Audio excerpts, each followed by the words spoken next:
Well, Professor Huo Deming is sitting beside me from Peking University and will further analyze Obama's Beijing visit.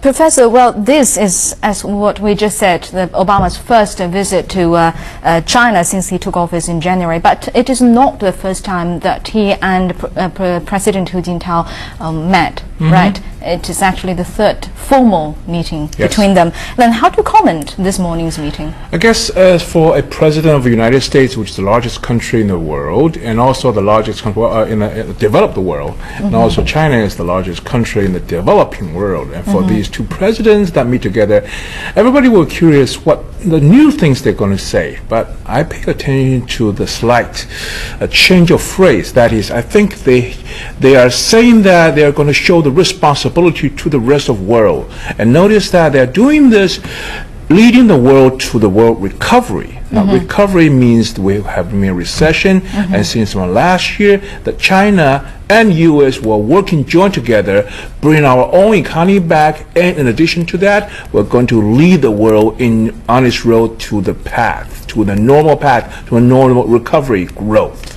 Well, the economic recovery is actually the common ground that shared by both countries. And apart from that, what other common grounds that do you think the two countries share? There are many things mentioned in the press release that I noticed that we said about climate change. We also said about new energies, and we also said about both countries' exchange. For instance, I noticed that U.S. has agreed that they're going to send out 100,000 researchers and students that come into China, and that's a big gesture. And also China and U.S. are not going to set up a joint sort of research platform that are going to put in like 150 million U.S. dollars to do research in the new energy front.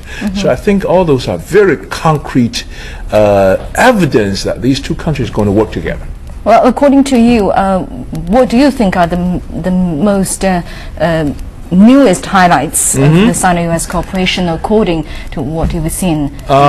Well, I think both countries are stressing the sustainability, namely the growth is very important.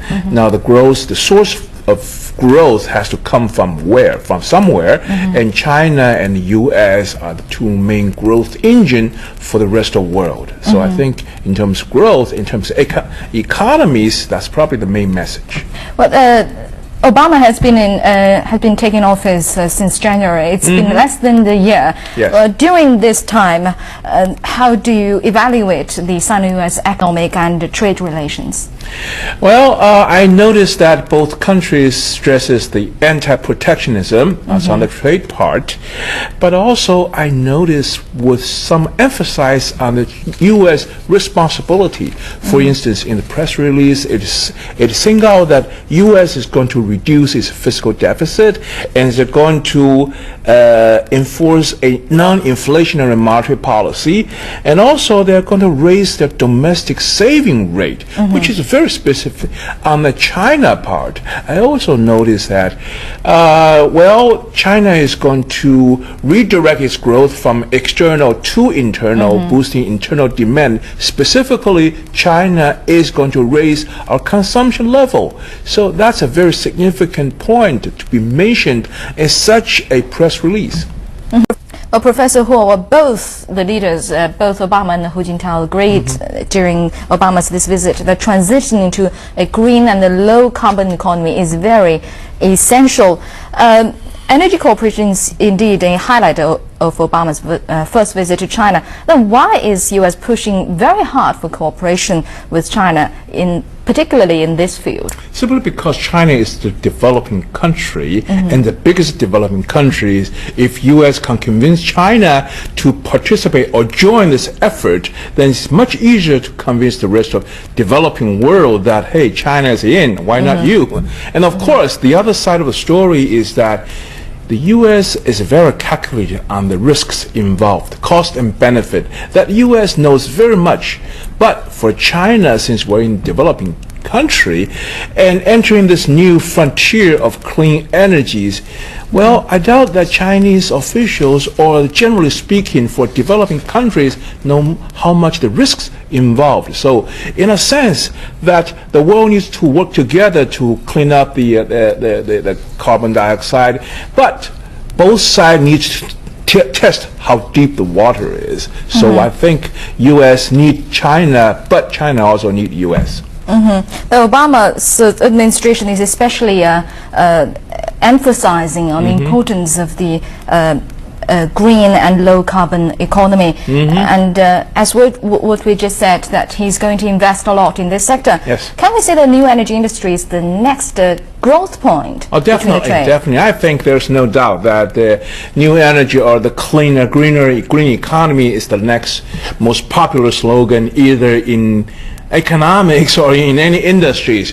And so I think it's what will be the new technique being adopted. That's most important. But for China or for U.S., both countries are the biggest market in the world. So I guess both countries will be interested in whoever is going to take lead in this aspect. Well, given this background, in your view, how will China and the U.S.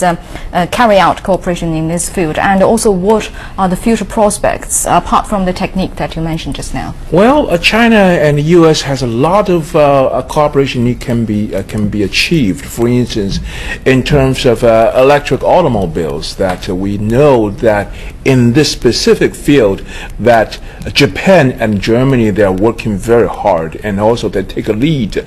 Now, U.S. and China might be, say, lagging behind a bit, but remember, China is a newcomers. We have probably the best unknown technology in terms of electric automobiles. So I guess U.S. will be much more willing to cooperate with China, as they say, with Japan, since they already have the advantage.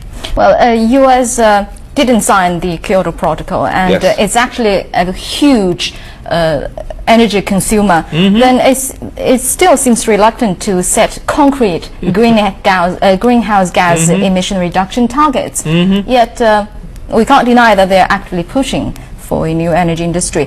And what's your take on the U.S. attitude? This seems contradictory. Well, that's what I said. U.S. is very calculating. Calculating in the sense they know what they signed for. Right, it's a so it's the cost and benefit they have to know in advance.